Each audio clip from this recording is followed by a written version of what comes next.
यद्विद्यादर्पणायते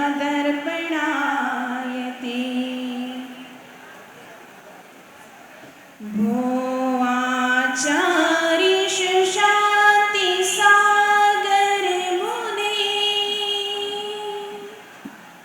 प्रातः सदा ते नमः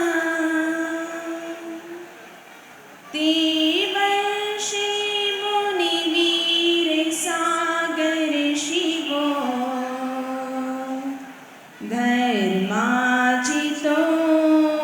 सूरया येषां पट्टशोभिताय मुनये निर्मानिने स्वामिने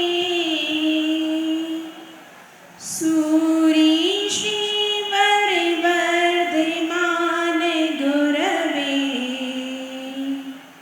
भक्त्या नमः सर्वदा भक्त्या नमः सर्वदा। जी बोली देवादिदेव 1000 श्री आदिनाथ भगवान की। जी बोली विश्वशती के प्रथमाचार्य चारित्र चक्रवर्ती आचार्य श्री शांति सागर जी महाराज की। जी बोली परम पूज्य वात्सल्यवर्धी पंचम पट्टाधीश आचार्य गुरुवर श्री वर्धमान सागर जी महाराज की। पंच कल्याण प्रतिष्ठा महामहोत्सव की।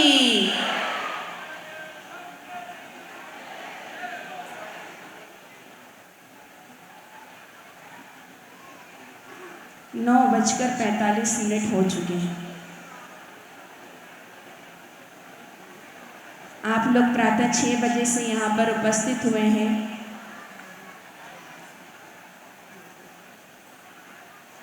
गुरु की दिव्य देशना सुनने के लिए। किसी ने प्रश्न किया, तीर्थ क्या होता है? तीर्थ यानी घाट।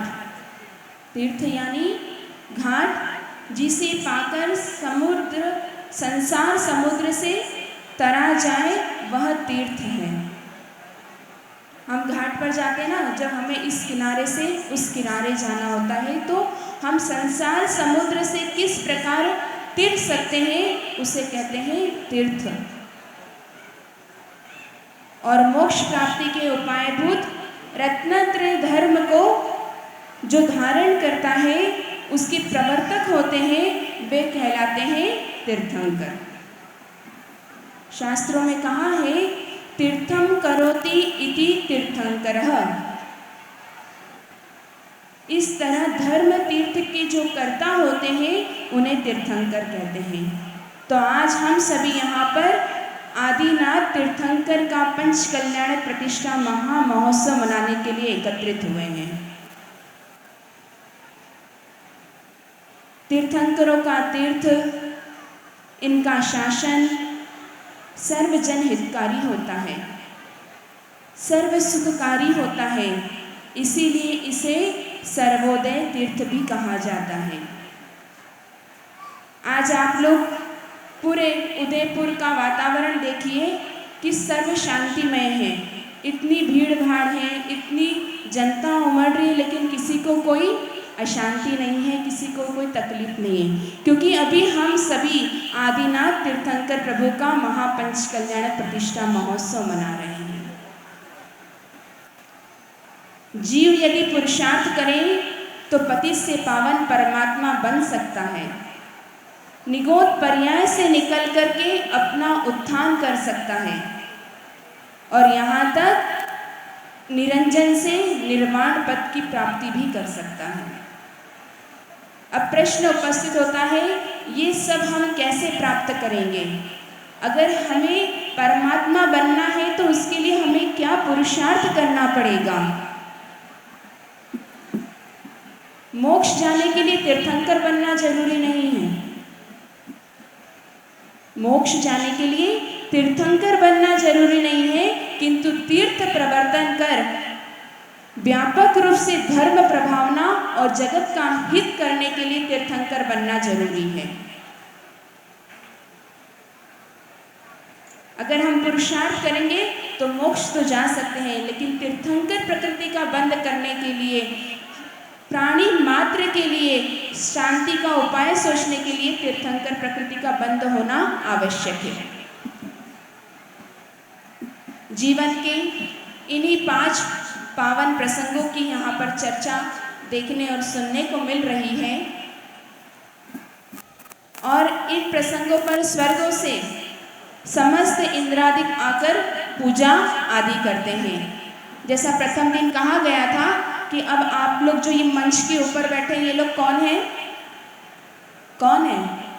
आवाज ही नहीं आ रही। इंद्र। तो आप लोग अभी इंद्र बन चुके हैं।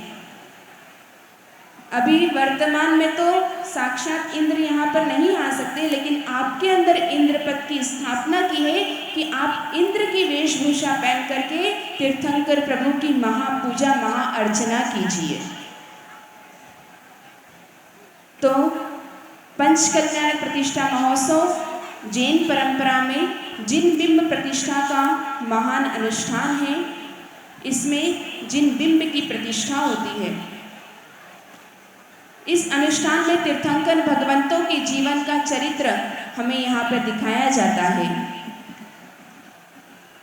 जो जीव जन्म से ही तीर्थंकर प्रकृति लेकर के आते हैं, अर्थात जिन्होंने पूर्व भाव में ही तीर्थंकर प्रकृति बांध ली, उनके तो 5 कल्याणक होते हैं, जैसे यहाँ पर अभी दिखाया जा रहा है। लेकिन जो जीव उसी भाव में तीर्थंकर प्रकृति का बंध करते हैं, उनके 3 कल्याणक होते हैं।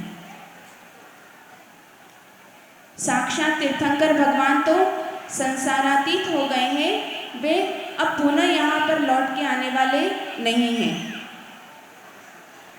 लेकिन श्रावक श्रद्धालु जन जो यहाँ पर आज संसार में परिभ्रमण कर रहे हैं, वे उन आदर्श अपने उन आराध्य प्रभु की आराधना करने के लिए इन प्रतिमाओं को ही प्रतीक मानकर उनकी अनुष्ठान करते हैं, उनकी प्रतिष्ठा करते हैं। पिछले 2 दिनों से बड़ा ही उल्लास पूर्ण यहाँ का वातावरण दिखाई दे रहा है। नियमित क्रम से आज यहाँ पर तप कल्याणक मनाया जा रहा है। पहला गर्भ कल्याणक, दूसरा जन्म कल्याणक और आज तप कल्याणक का ये मांगलिक प्रसंग यहाँ पर मनाया जा रहा है। सभी के अंदर बड़ा ही उत्साह है। सुबह से, कल से, परसों से अभी तक नाच गाना, भक्ति और सभी के अंदर उमड़ बढ़ के आ रही है। तो आगम में कहा है कि जिन बिंब प्रतिष्ठा महोत्सव सम्यक दर्शन में कारण होता है, तो क्या ये सिर्फ हमारा दिखावा ही सम्यक दर्शन में कारण है? वास्तव में तो केवल ज्ञान और दिव्य ध्वनि का जो प्रसारण होता है, वो सम्यक दर्शन में कारणभूत है। लेकिन हम इन सब क्रियाओं के माध्यम से उस केवल ज्ञान की वहाँ तक पहुँच सकते हैं, उस कल्याणक को मना सकते हैं। इसलिए गर्भ कल्याणक और जन्म कल्याणक भी मनाया जाता है।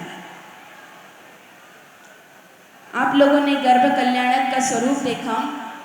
क्या आपको पता है तीर्थंकर बालक का जन्म गर्भ कल्याणक कैसा होता है? हम थोड़ा सा रिवीजन कर लें 2 मिनट में।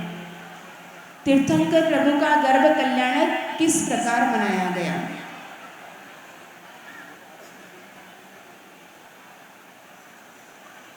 तो जब तीर्थंकर प्रभु माता के गर्भ में आते हैं, तो वे पद्मासन रूप से ही विराजमान रहते हैं। वे पद्मासन में ही रहते हैं। हम जैसों का तो जन्म हुआ तो हम औंधे मुंह लटके हुए थे, लेकिन तीर्थंकर प्रभु का जन्म ऐसा नहीं होता है।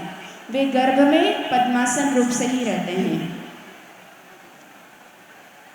पूरे 3 लोक में जितने भी गर्भज और मनुष्य या तिर्यंचों का जन्म होता है, तो उसमें से मात्र तीर्थंकर प्रकृति के जो जीव हैं, वो ही पद्मासन रूप से माता के गर्भ में आते हैं।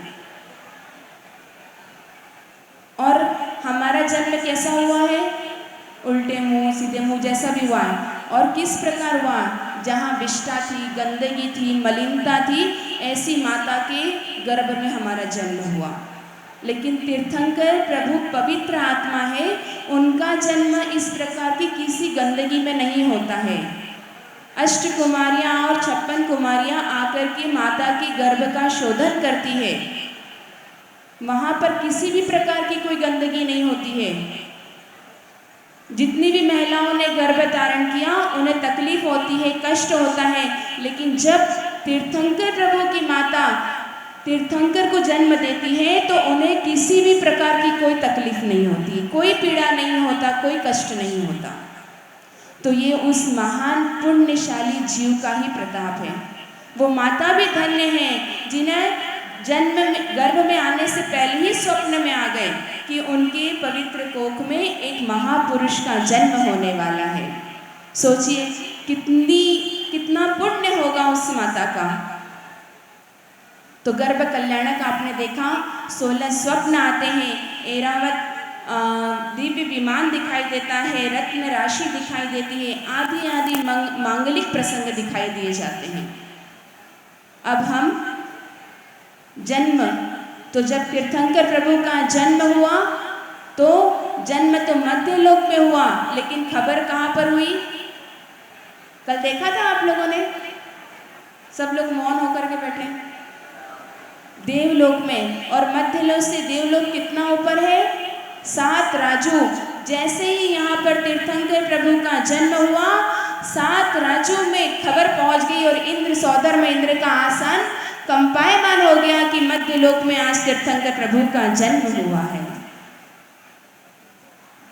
और उस समय कोई मोबाइल या ये सब चीज़ें नहीं थी, तो कितना फॉरवर्ड था। अभी तो यहाँ पर अस्पताल में पहुँचते हैं और घर पे फ़ोन हो जाता है कि होने वाला, लेकिन यहाँ से 7 राजू ऊपर तीर्थंकर प्रभु का जन्म हो गया, इसकी सूचना हो गई। तो इस प्रकार ऐरावत हाथी फिर सौधर में इंद्र लेकर के आते हैं और तीर्थंकर प्रभु का महाजन्म कल्याणक महोत्सव मनाते हैं। जब ऐरावत हाथी पर सौधर में इंद्र आते हैं तो पूरी अयोध्या नगरी की 3 प्रदक्षिणा देते हैं। वह नगरी भी धन्य हो गई। क्यों? क्योंकि वहाँ पर अब तीर्थंकर प्रभु बालक विचरण करने वाले हैं।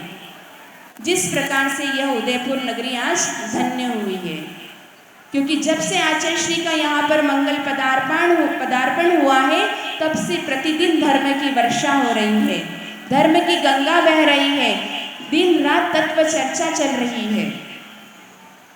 ऐसे यहाँ पर कितने सारे श्रावक होंगे जिन्होंने कई वर्षों पहले पंचकल्याणक प्रतिष्ठा महोत्सव देखा होगा, लेकिन आप लोगों का परम सौभाग्य है कि 1 महीने में ही आपको 2-2 बार ये अनुष्ठान देखने का साक्षात अवसर प्राप्त हो गया, कहीं भी जाना नहीं पड़ा।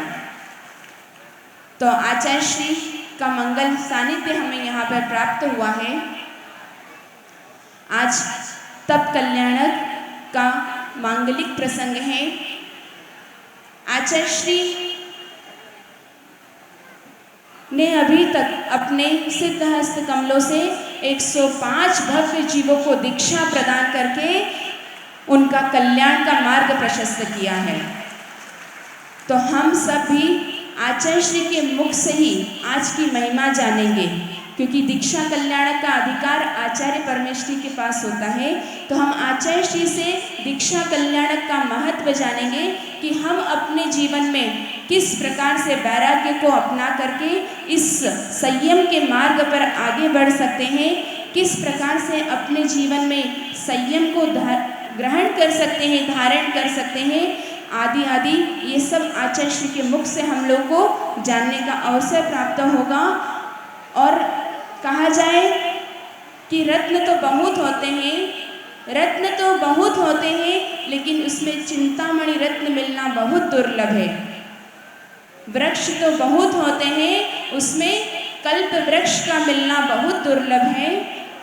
गायें भी बहुत होती हैं, कितनी सारी गायें अनेक होती हैं, किंतु उसमें एक कामधेनु गाय का मिलना बहुत दुर्लभ है। उसी प्रकार आचार्य श्री वर्धमान सागर जी महाराज का समागम मिलना बहुत दुर्लभ है।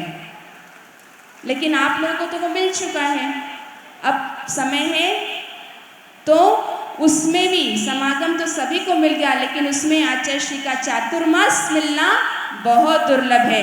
तो आप सभी लोग अपने पुण्य को बढ़ाएं कि वह कौन किसका पुण्य जगेगा जहाँ पर आचार्य श्री का मंगल सानिध्य आपको बहुत लंबे समय तक मिलेगा।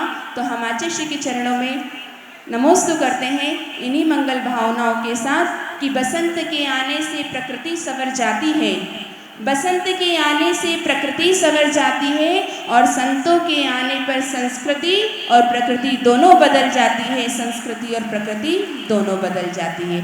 जी बोली परम पूज्य वात्सल्य वर्दी आचार्य श्री वर्धमान सागर जी महाराज की